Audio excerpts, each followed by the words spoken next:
It's time now for the Sports Objective Podcast. No talking heads, just guys who love sports. Here's Dave Richmond. Welcome into the Sports Objective Podcast. I'm Dave Richmond along with Bubba Rosenbaum. How you doing, man?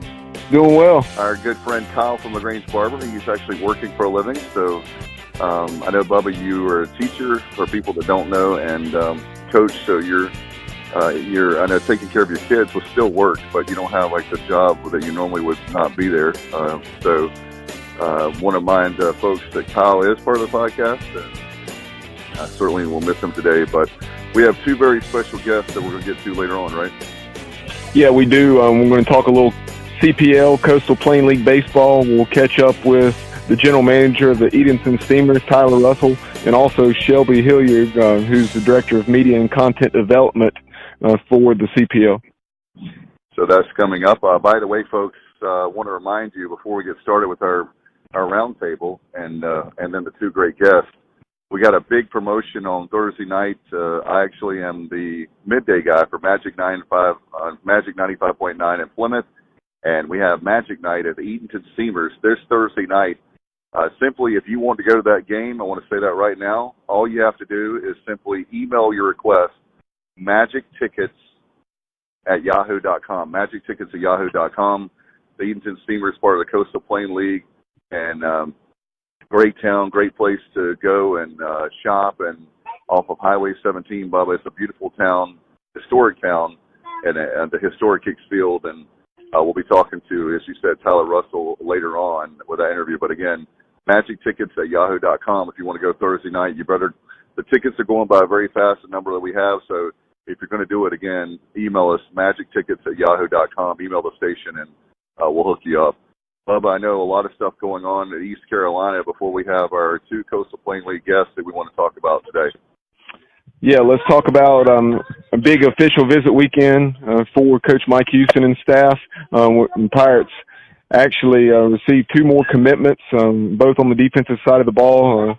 A cornerback, David Laney, out of Highland Springs in Virginia, had offers from the likes of Louisville, Purdue, and UVA, and then also had a commitment, I believe it was actually earlier this morning, Monday, as we're recording this, Eric Doctor from Orlando, Florida, Edgewater High School down in Orlando.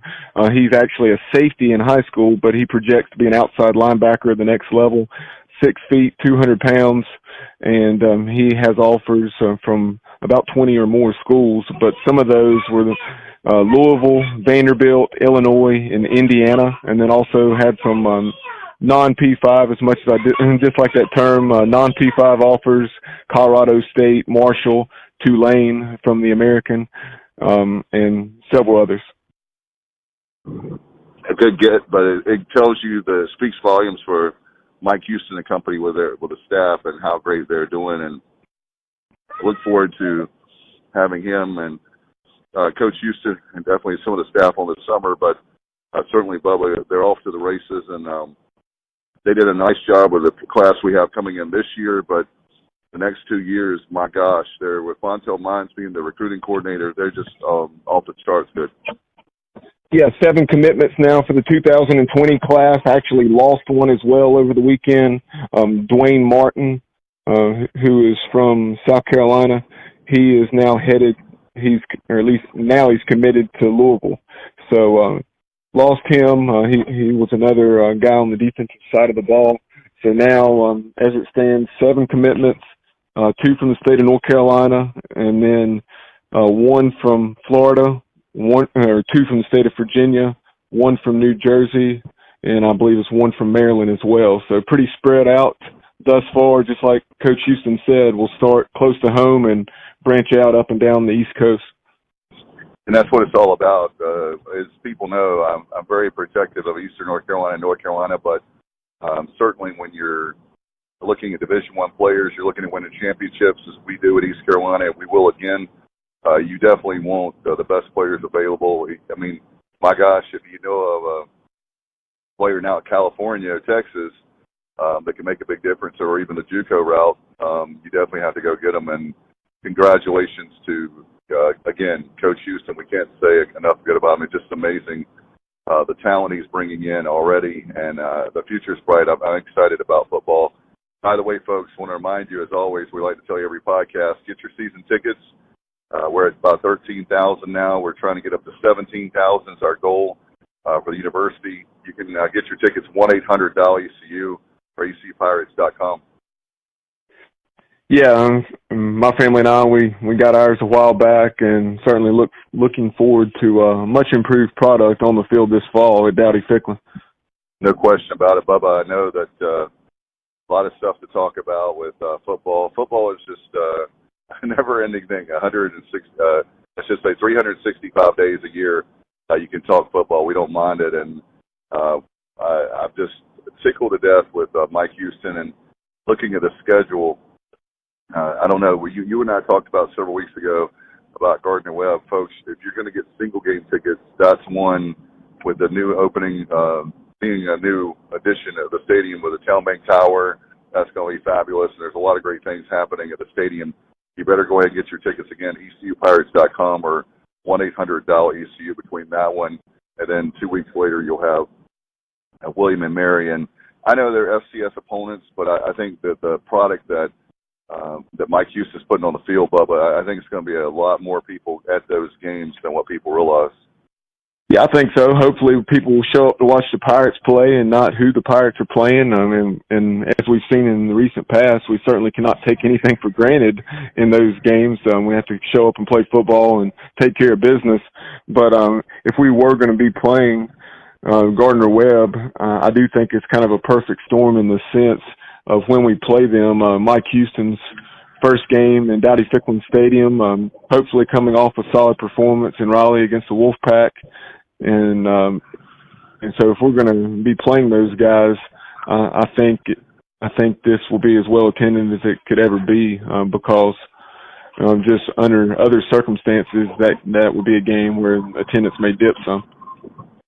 Yeah, we'll have to wait and see. The good news is we're not playing, I think, Labor Day weekend, the first game. That'll be at NC State, and I think that'll make a big difference. But look for that to be a good game. I'm not saying it's going to be a sellout, but I think it's going to be a lot more than what people will definitely have we do it. Do you have, I know, another thing to talk about? Let's give some love to the women's basketball team. I know Kim McNeil signed 5 ladies, right, for the Lady Pirates basketball. Yeah, much has been made of the men's team bringing in 11 new pieces for the roster for 2019-2020, and Coach McNeil, like you said, is bringing in 5 new Lady Pirates, and one of those actually is a girl, Sierra DaCosta. I believe I'm saying that last name correctly, but she is transferring from Hartford, where Coach McNeil is coming from, and had a nice run the last few years. Sierra, she was tops in most offensive categories there. She was second in scoring, a little over 12 points per ball game, and dished out about 2.5 assists. And so she had some nice numbers, and I believe she was the Rookie of the Year in that conference as a freshman. And so those numbers that I just mentioned, those were from her sophomore season. So she's a young lady that will have 2 years to play for the Pirates.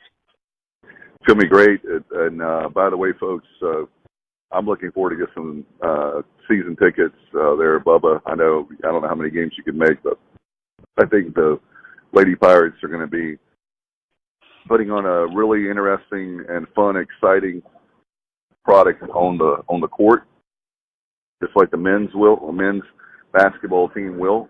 And you got right now, it's the best time that we've had East Carolina as far as athletics in a long, long time. When you look top to bottom, when we had, want to give a shout out to Udon Cheek as far as track and field, and you look at women's volleyball, the women's soccer team did very well.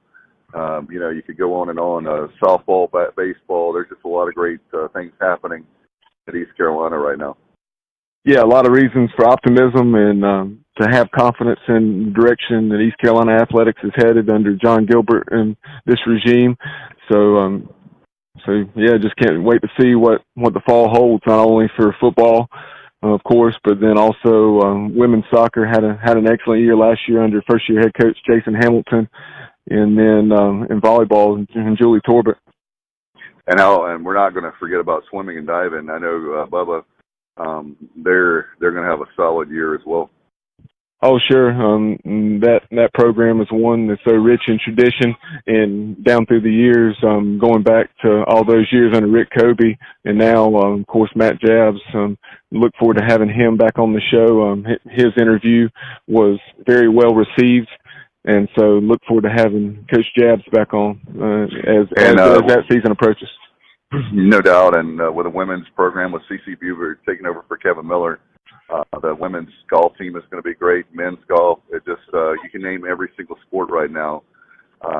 There's a lot of upside, a lot of improvement. Definitely, the athletics program as a whole is headed in the right direction. And I tip my hat against to John Gilbert and appreciate him as the director of athletics. Our AD, he's been tremendous, and Ryan Robinson, everybody over there is just. It feels good. Right now we're recording this podcast, the sunshine is out, and it feels like that way. Sun is on our pirate ship, so to speak, and not a bad storm like we've dealt with for the last few years. Oh, no doubt about it. Really have a lot of confidence in where things are headed, and like you said, and as far as the weather here in the western part of the state, last week, I guess the last 4 or 5 days, it's really felt more like fall, but today it's more like what you would expect this time of the year, pushing 90 degrees, and the real feel is probably over 90. And Friday, by the way, folks, is the summer solstice, the beginning of summer, so Friday morning, and that'll be interesting. And finally, we'll get the summer kicked off, and that'll be a lot of fun. Bubba, speaking of summer, I know we have a lot of our guys. We want to mention this last week, and we've had so much going on and so many great guests. But a lot of our ECU baseball guys are in summer leagues right now. That you want to give a look at the number of guys in the different leagues and where they're playing.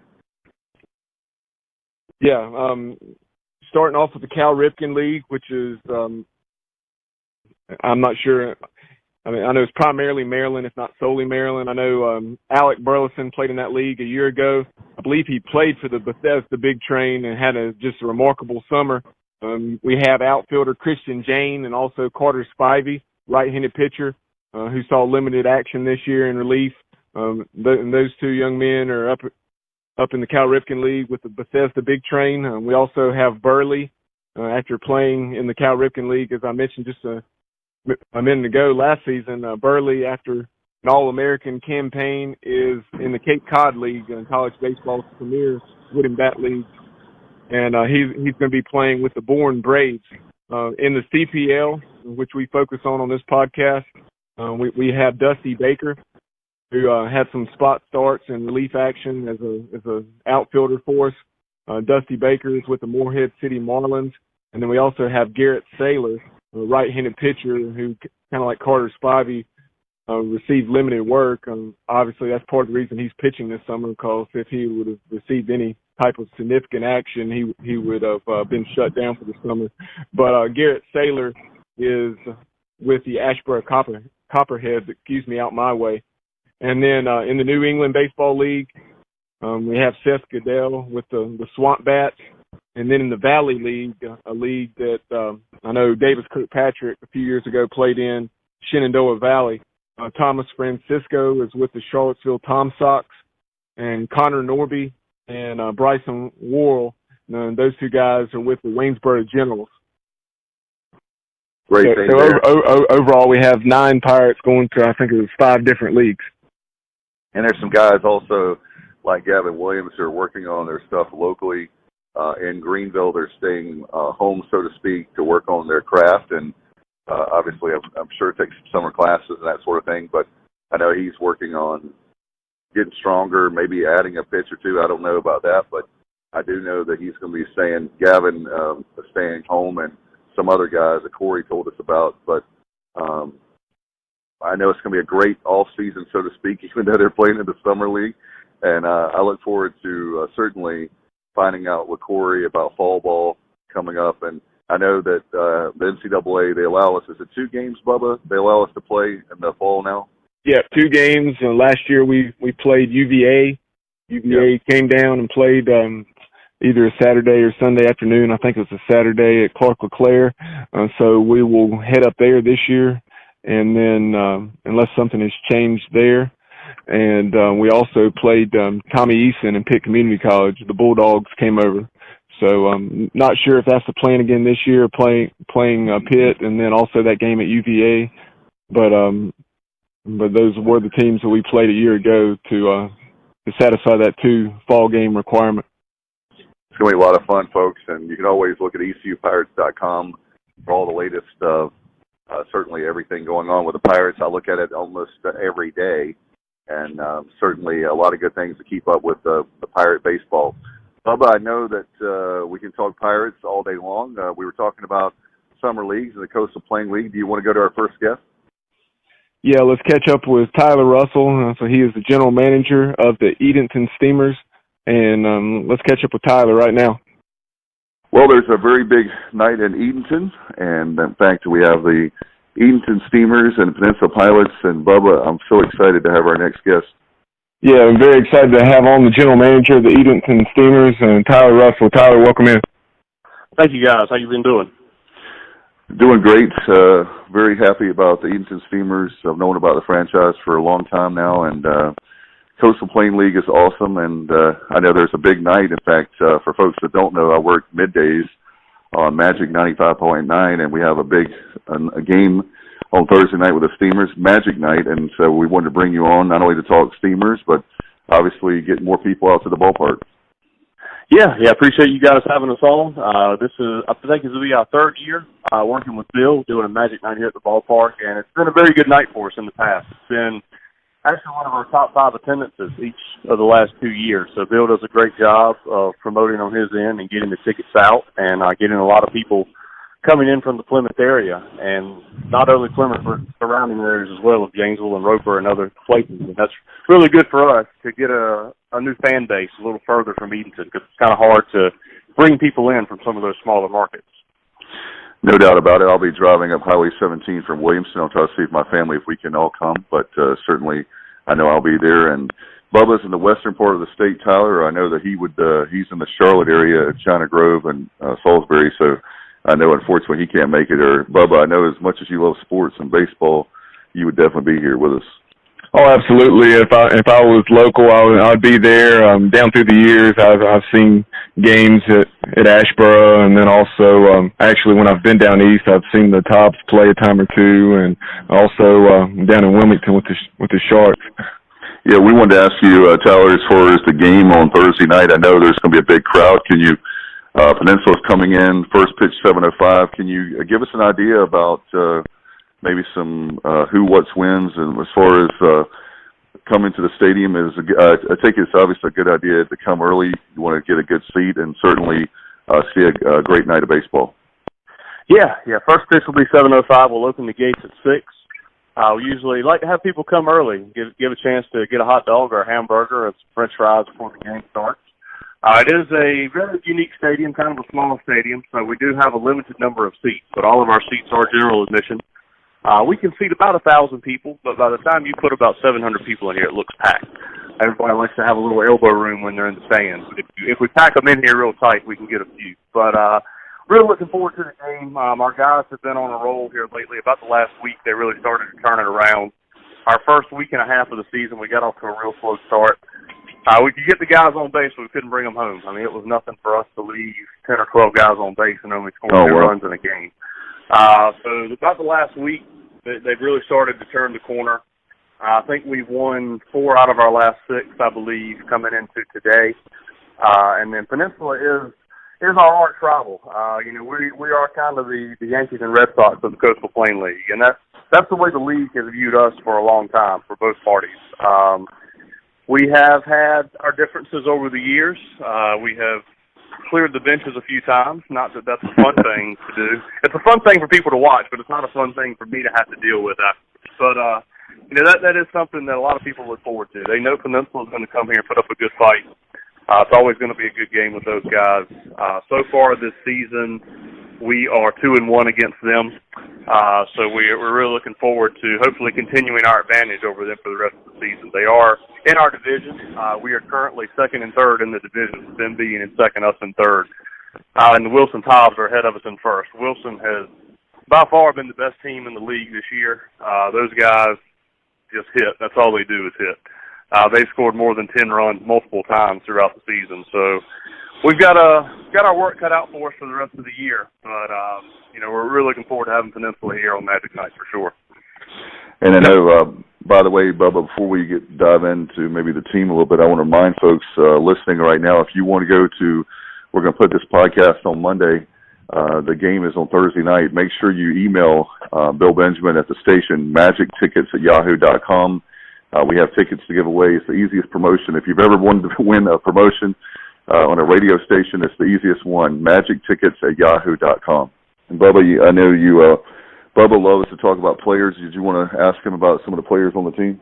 One of the things I wanted to ask Tyler about is one of the unique aspects of leagues like this, and there are a lot of them out there. I actually have a summer job with the CPL, which it's a smaller league than the Coastal Plain League, and only has about 8 teams or so, and is in the greater Charlotte area in the upstate South Carolina with one team there. But a lot of these teams, or all of these teams, I should say, they have what are called host families due to NCAA regulations. And they can't obviously do certain things, and we know anybody that follows college sports knows how that goes. But talk a little bit about that process of getting these guys situated with host families. Yeah, the host family situation is a very big thing for us. It's to me, I always tell the players every year when they come in that it's really the most important aspect that we cannot do without.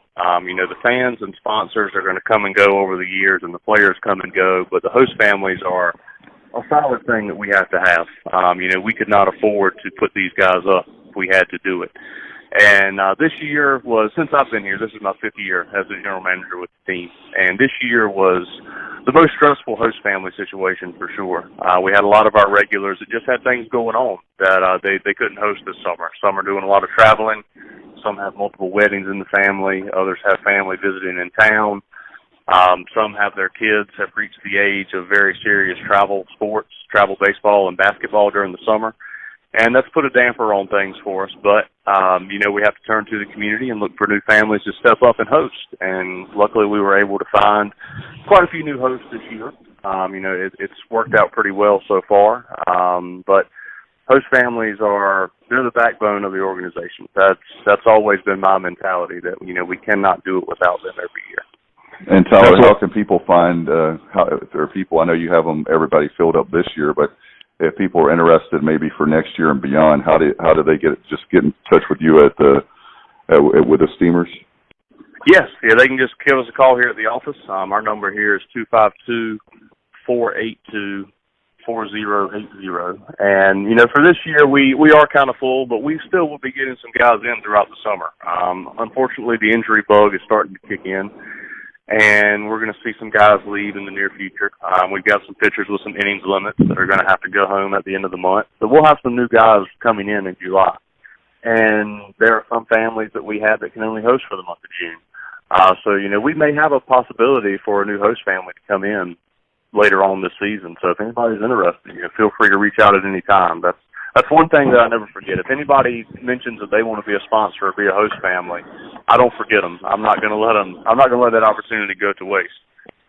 And that's something, Tyler. That's what a good family friend of ours actually has been a host family for multiple years down in Wilmington, and they've hosted some players from Wichita State and other schools, and that's a thing where relationships have been built, and they had younger children, so it's kind of a neat experience all around. Yeah, that is a big thing, that it's a lifelong relationship that a lot of these kids get to deal with these host families. And especially, like you had mentioned, ones with younger kids, it seems to be even a stronger bond because these kids become a big brother for these other kids during the summer. And we have quite a few players that still stay in touch with their host families to this day. We have a couple host families that have been doing this for 15-plus years. Wow. And they're in touch with probably 12 out of those 15 players on a regular basis. A lot of them will always get Christmas cards from their players, or at least get a text or something from them. I know a lot still hear from their players on Father's Day and Mother's Day. So some of these host families really do make a lasting impact on some of these kids, and others not so much. I mean, that's just part of the draw.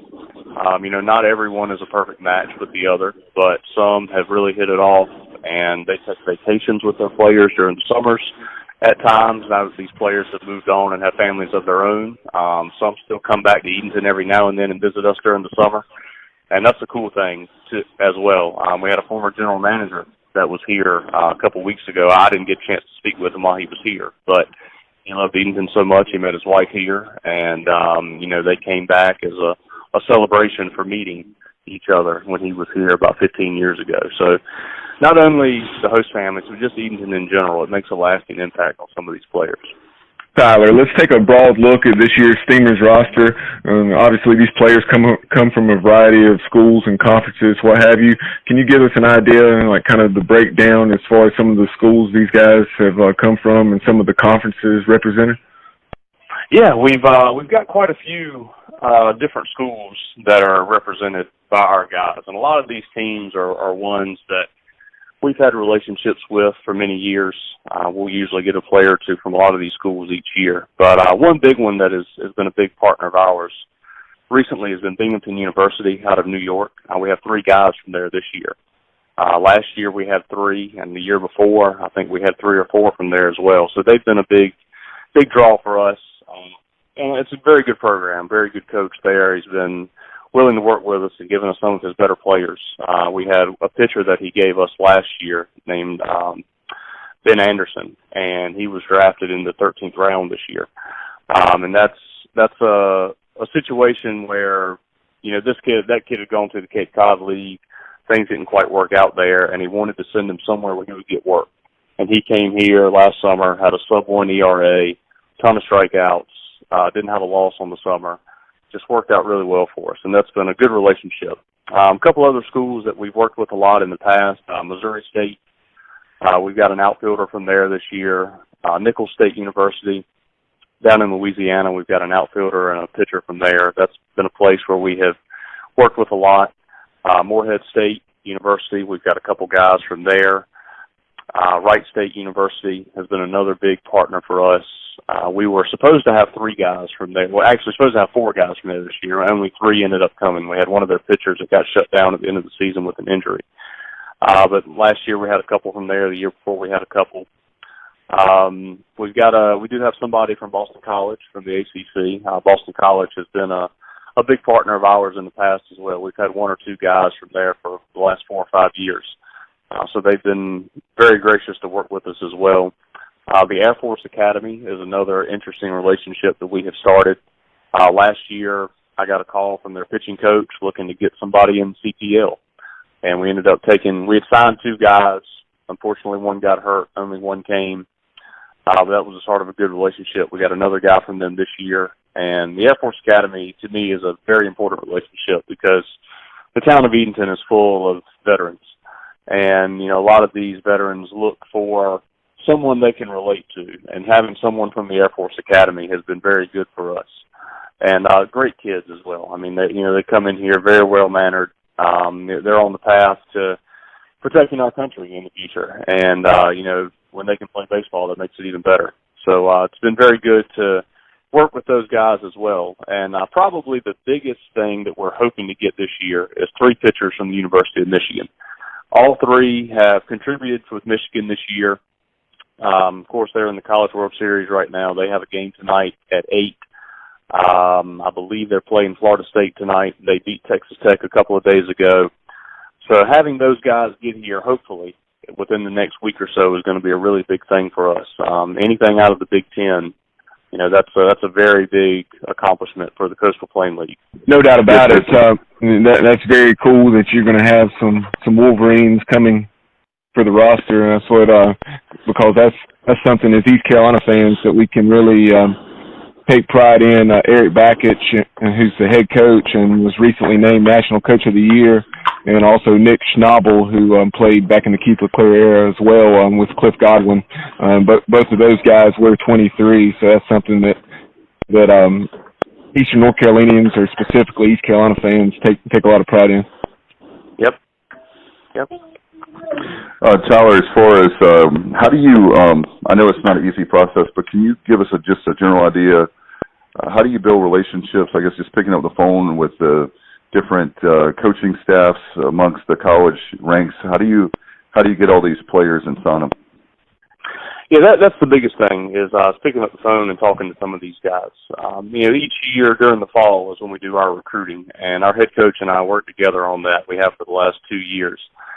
And that's one big thing is trying to get on the phone with these coaches and talk to them, hear what they have to say about these players, and hear what they have to say about our organization. Not only the Coastal Plain League, but the Steamers organization does have a reputation of being a good place to send players in the past. And, talking with some of these coaches, hearing what they have to say and the feedback they have for us is very big. But there's a lot of coaches, though, they'll reach out via email and they'll make a deal with you real quick to send the player. Others, they'd like to talk to you and send you video and let you talk with the player yourself. So some have different philosophies on how they place their players. But, we do whatever the coach wants to do. Whatever way they want to communicate with us, we'll communicate back.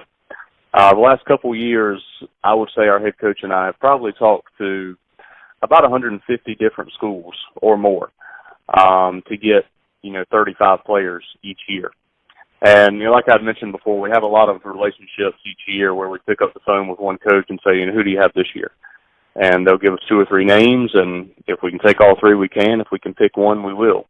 But there are others that are smaller schools and that we deal with on a year-to-year basis, not as much of every year. But, we'll just check in with them, see if they have anybody that's ready for the CPL. And if not, we'll say thanks and we'll call you next fall. So it is a very interesting process. Like you said, it can be frustrating.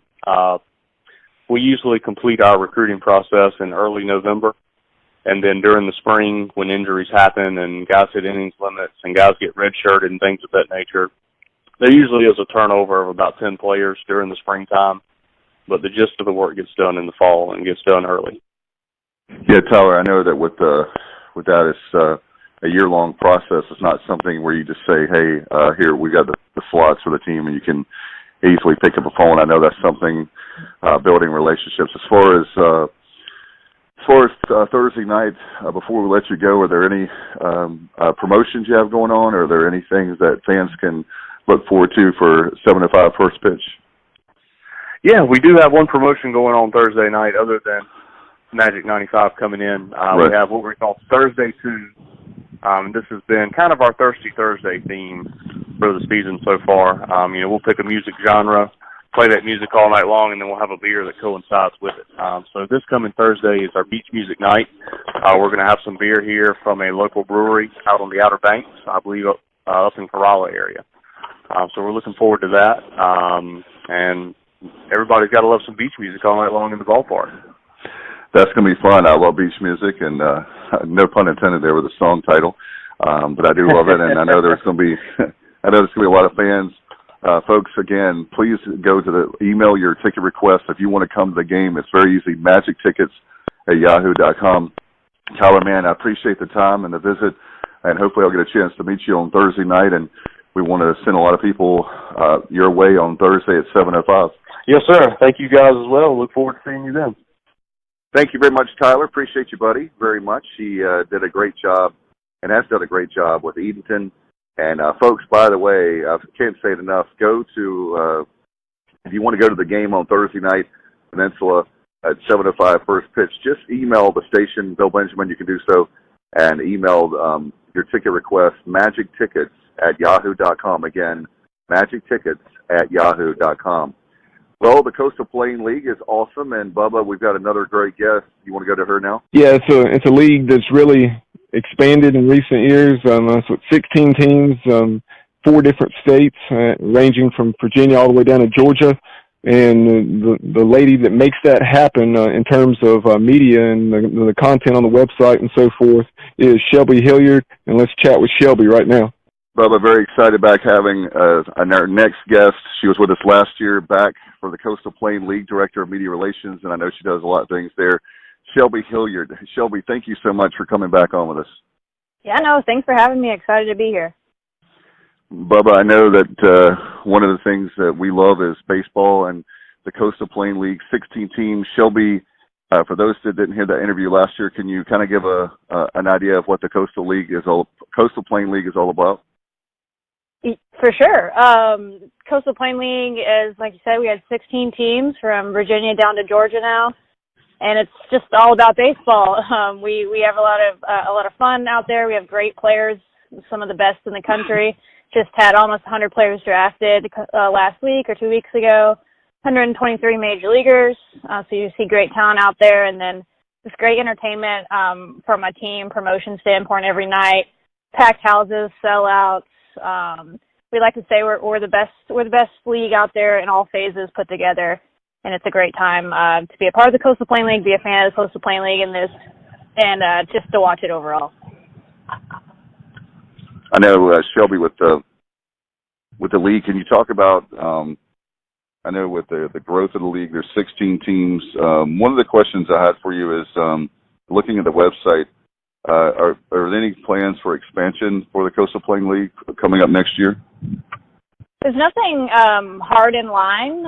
If anything comes up, we'll make those announcements. We're always looking because we're always looking to grow. We don't like to stay stagnant, if you will, in any phase. So of course, if there's going to be a good market out there that'll help us keep expanding the entertainment and the fun and the baseball that we already have going, then we're going to look at it. But there's no big announcements coming at this time. But if we have any, that will be the place to find them for sure, is on our website. No doubt. In fact, I know that a couple of years ago that one of the markets that I really want to see, maybe I'm selfish because I'm close to it, is Greenville, and I'm hoping that I know some of the people there. I love all those folks with the Little League baseball, but I'm hoping that we can get a team in Greenville. So I have the Edenton Steamers and Wilson not too far away. Those two teams are about an hour away from me, so I can go see those. But I'm hoping at some point that I'll just put it out there. I know you don't have to answer that, but I'm hoping Greenville will get a team. Hey, no, yeah, Greenville's an awesome city, and we love those college towns for sure. So, yeah, maybe so. Shelby, when as far as the different teams, I know that from geographically from Virginia to Georgia, is that do you guys want another expansion question? Do you guys want to just keep it in those states? Do you look at other states that you could expand to, like Tennessee or other places of Maryland? Yeah, no, we don't limit ourselves to our current footprint by any means. Just like we did back when we were just in Virginia, North Carolina, and South Carolina, when these markets in Macon and Savannah came about, and we knew it would be great for our fans and great for those communities. Then of course we jumped at them. Now we're not going to be unrealistic and just go put a team out there by themselves. So it has to make sense travel wise within the league. But we're of course looking at markets everywhere within this whole region of the United States, if you will, not just the current footprint of our league. What about as far as I know with the league itself, it's for folks that don't know, the original league was go back in as far as history. I'm a history guy. For folks that want to learn, you can go to the website. But with the Coastal Plain League, is original was a single A ball back in the 40s and 50s. Yeah, the Coastal Plain League was originally a minor league, and then it went dormant there in the middle, and back in 1997, the original founders of the league, Pete Bach and Jerry Pettit, brought it back as the college summer league, and that's what it's been ever since 1997. But yeah, there's definitely some roots there in minor league baseball, just like a lot of our stadiums have that as well, and some of the great players of all time have played in these stadiums, and with these monikers are mascots and all that on their chests, so it's pretty cool. I know one thing, Bubba, is a name that people will recognize. Justin Verlander pitched in the Coastal Plain League, and I know even the Super Bowl great and NC State product in Wisconsin, Russell Wilson, played in the Coastal Plain League. There's a lot of great players through the years, right, Shelby? Yes, exactly. Those are two of the big ones. You have Ryan Zimmerman, Mark Reynolds. We had Chris Taylor just a couple of years ago as the NLCS MVP. So there's some great players, both on the back ends of their career that are kind of legendary, going to be Hall of Famers, and then we have some young, up-and-coming guys, too. So it's a lot of fun to watch them go and grow. And that's why the draft just a couple of weeks ago was so much fun to watch these guys get picked, and we know that they're going to, a few years down the road, they're going to be in that same position as the Justin Verlanders of the world. So we're excited to keep watching it. It's very exciting to see with the league and with that, and I think people don't realize, and that's why I want to mention those players, because you're not seeing a guy like me. Of course, I'm way too old, but you're not just seeing average guys in the towns play. This is actually really good players from really good teams, really good conferences, et cetera, across the country. They come to a great summer league like the Coastal Plain League. Yeah, no, that's a very great point.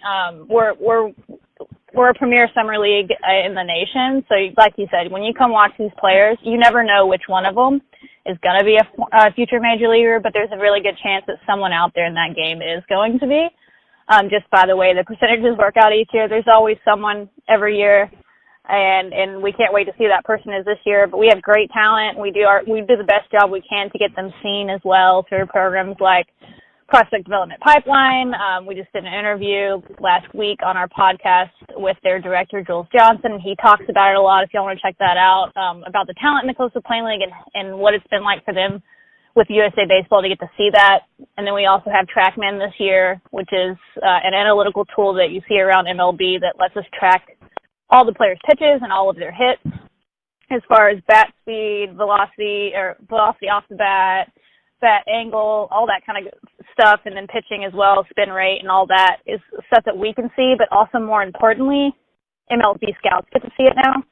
So even the guys that maybe aren't as high on the scouting trail right now will be, because they're going to get seen. And then, of course, the guys that are already really good and already well known are going to get seen as well. I know one thing, too, Shelby, is I want to plug your website. I look at that from time to time. I really want to, the folks that developed that website is tremendous, very interactive, very user-friendly, easy to navigate through. Can you talk about your website some? For sure, yeah. We switched websites last year to a company called Presto Sports, and you'll see that same kind of interface around the league.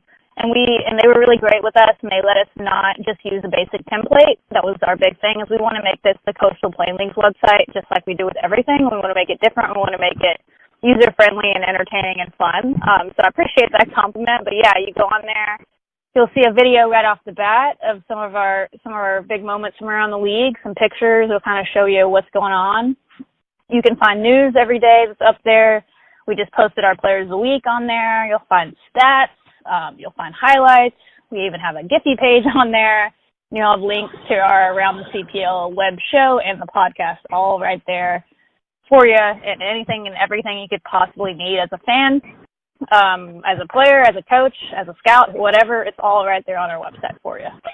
And we'll try to put that, Bubba, we need to put that up on social media for folks, because we try to not only help out the Coastal Plain League, but anytime there's a podcast. I don't know what it is about the podcast community, but a lot of people are very good about listening to other podcasts, and we know that everybody listens to more than our podcast, so we'll definitely have to check that out, right, Bubba? Yeah, and so one of the things I think is very, very interesting and cool about this league is kind of what you were saying, Shelby, with regard to the stadiums, such as Fleming Stadium and others that have an awful lot of history down through the years. That those facilities are getting used, and just fans have an opportunity to learn about some of that history where they may not otherwise if those stadiums and ballparks were not in use. Yeah, no, that's a great point.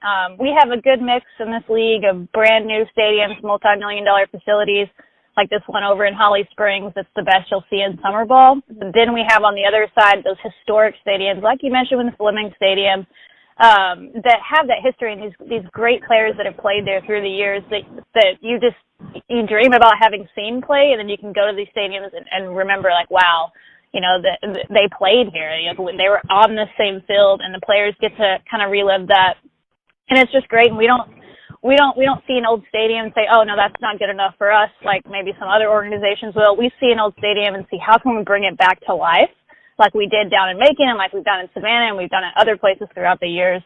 And we want to make that the best mix of both worlds as much as possible, because that's the great part of baseball is that history, that romance of it, and we don't want to lose that either. So, yeah, there's some really great ballparks in our league that people should check out for sure. You know, Shelby, with the 30th anniversary of Field of Dreams, a great movie. I know I'm the oldest one on this interview right now, but just saw that this morning with Kevin Costner on the Today Show. But 30 years, great movie, and it makes me think about, when I think about that, when you mentioned that about the ballparks, if you build it, they will come. And I know with the fields, there's a lot of legendary fields, but like you said, I haven't had a chance to come to you guys, to Holly Springs, but maybe Bubba and I can. He's in the western part of the state, and I'm in the eastern part of the state, and so is other broadcast partner Kyle, who couldn't be with us today. But maybe we can meet up for a game there in Holly Springs. Yeah, you definitely should. We're obviously around. Our league office is here in Holly Springs as well. So yeah, if y'all ever come out to Holly Springs, let me know and I'll come meet you. It's a great ballpark. Just from amenities wise, it's the best you'll see in college summer baseball. So. And also, something else about your ballpark there in Holly Springs, it's also hosted. I know the club baseball, East Carolina is always strong in that, and they believe won a national title there here just a few years ago.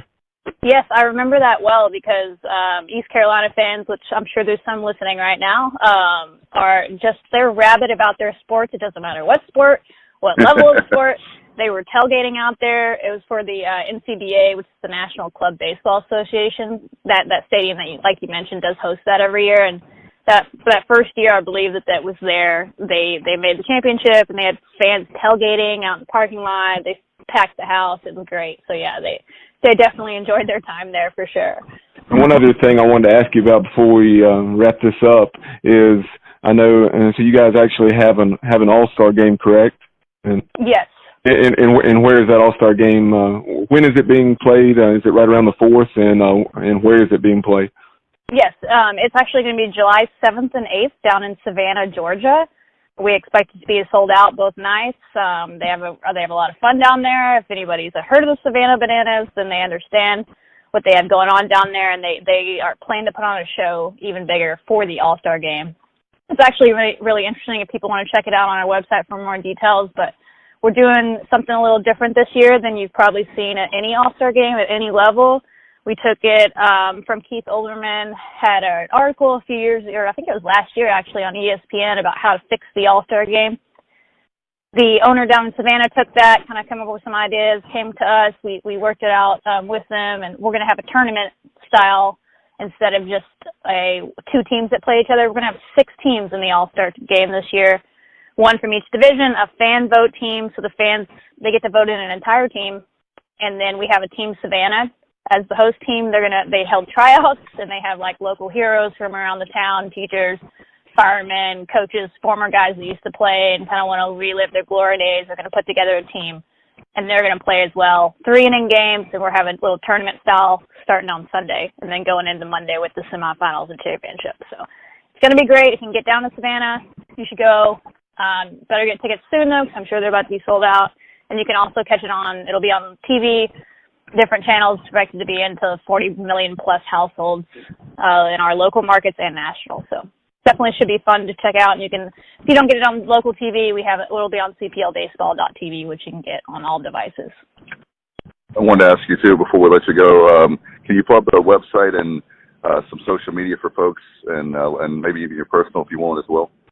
Definitely. Our website is www.coastalplain.com, and we talked a bit about that ago, and you can get everything you need on there. For social media, we're very big on social media. We love to have some fun on there, so you should definitely check us out. We have Facebook, and that's just Coastal Plain League search, and you'll find us on there. We're also very active on Twitter and Instagram and Snapchat, and that is at CPL Baseball. And you'll find every night we do something really cool where we have staff members around the league placed year-round. So you'll see clips from around the league on our stories on Instagram and Snapchat from every game. So it's not just one game. You go on there in 30 seconds, you can see a clip from somewhere in Virginia and then somewhere down in Georgia, somewhere in North Carolina. They're all on there in one place. It's a lot of fun. So check that out at CPL Baseball. And then, I have a personal Twitter. I tweet about a lot of fun things. Hopefully you like Texas Tech. At Shell CE Hill is that pretty much Texas Tech, CPL, and then just randomness. But if you want to give me a follow, go for it. Shelby, as always, thank you so much for your time. You were generous last year and again this year, and we look forward to having you back on soon. Yeah, no, thanks for having me. Y'all are a lot of fun and do a great job with this. So, Bubba, I was going to have a family, and you know how expensive it is to go to ball games. But when you think about the Coastal Playing League and these summer leagues in general, is an affordable way to do something with a family. Oh, it really is. That's what here in my area, in the Ashboro Copperheads, also the Gastonia Grizzlies, not too far away, and a couple of CPL teams. And I actually work for an SCBL team, which is the Southern Collegiate Baseball League, a smaller league and not quite as big of a production, but we have about 8 teams that are all based here in the greater Charlotte area. So I have a bit of an idea of what's taking place, and like you said, I know very, very affordable entertainment and something fun to go do with the kids, as they'll have fireworks and a lot of the things that the minor league venues have. No doubt about it. Before we go, we want to mention all the stuff we've got coming up. Thanks to Tyler and Shelby. And again, folks, if you want to go to that game Thursday night in Edenton, it's magictickets@yahoo.com. Magictickets@yahoo.com. Just send the station an email and for Magic 95.9, and we have our big night on Thursday. So we're going to get this out on Monday. This is when we're recording it. And so you need to go ahead and get your tickets, because last time I checked, we didn't have a lot left, and we wanted to give those out and have a huge promotion for the Steamers. And, Bubba, I know we've got a lot of stuff going on in-house with the podcast. Yeah, we do. We'll continue to talk college football. Last week we had on Connor O'Gara from Saturday Down South and Saturday Tradition. We also caught up with Chris Phillips for an excellent look at the South Carolina Gamecocks and the SEC as a whole.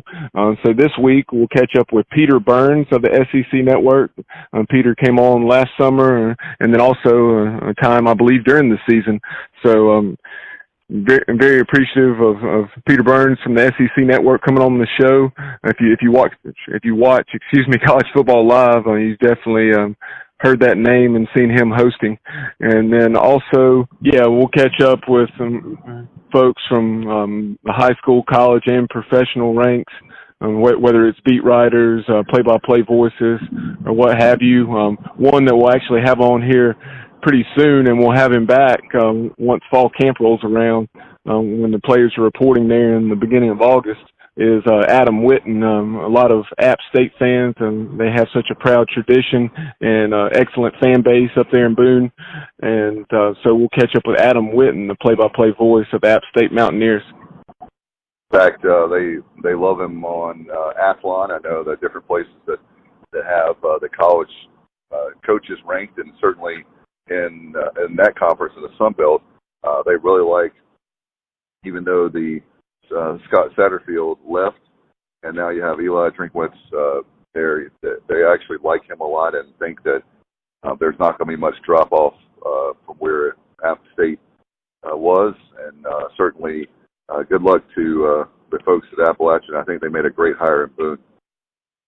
Yeah, I do as well. That's what Drinkwitz had been offensive coordinator at NC State a year ago. Oh, yeah. And also had a Boise State background, and had some ties to some pretty well-respected head coaches and offensive coordinators down through the years. So I think it is a good hire, and we'll see how things play out for the Mountaineers. It's going to be great. We'll look at certainly having Adam on, and I know with Friday morning football, it's going to be tremendous. Live from Giddy Up Coffee House starting next month. Working all the final details on that, but certainly want to thank Laura Lynn and everybody there. They have 2 locations, one in Washington and one in Williamston, and it's going to be a lot of fun. I cannot wait for that to happen, Bubba. It's going to be great. And also we have the Sports Objective Watch Party. We're going to be working on that. 6 episodes we'll give you this summer. Finally, something we had to table last year, getting started with the new guys and the new team, but a lot going on, but we'll have that. Yeah, we'll focus on games like the 1996 game down in Miami, where the Pirates defeated the Hurricanes 31-6. That night at the Orange Bowl, the 99 Miami game, maybe the 95 Liberty Bowl. There are so many games to pick from, but that'll be fun as well. No doubt about it. And I know one of the things you've been working hard behind the scenes is the 50 days for 50 Pirates in 50 days. And, Bubba, I know that's going to be fun. Yeah, so we'll have the likes of Shane Carden, Tabari Snoop Wallace, Principal of the Year in North Carolina. So he's doing big things down at West Craven High School, and a host of others from a variety of eras. And we certainly don't discriminate. We want to cater to Pirates from all eras, and hear what those guys had to say about their experience as a Pirate, and then also on what they feel about the program right now under Coach Houston and staff. It's going to be tremendous. Appreciate you guys. All the folks are participating. I know we have a big event July 27th at Professor Cool's, our next live podcast event, so we're going to be checking that out as well. Bubba, appreciate you very much. Kyle from LaGrange is actually working, so again, he couldn't be with us, but he's always one of our rocks. He and Bubba, just want to say this real quickly. You guys work very hard behind the scenes on the podcast, and I found out last year not having pretty much permanent co-hosts, that it was very difficult to do a podcast by yourself, producing all the different, doing on air, the booking of the guests. There's all different kind of things that you have to do for doing a show. And Bubba, you've done tremendous. Kyle's done tremendous. So I couldn't do it without you guys. We appreciate the kind words for sure, and I've really enjoyed the last year being a part of the show.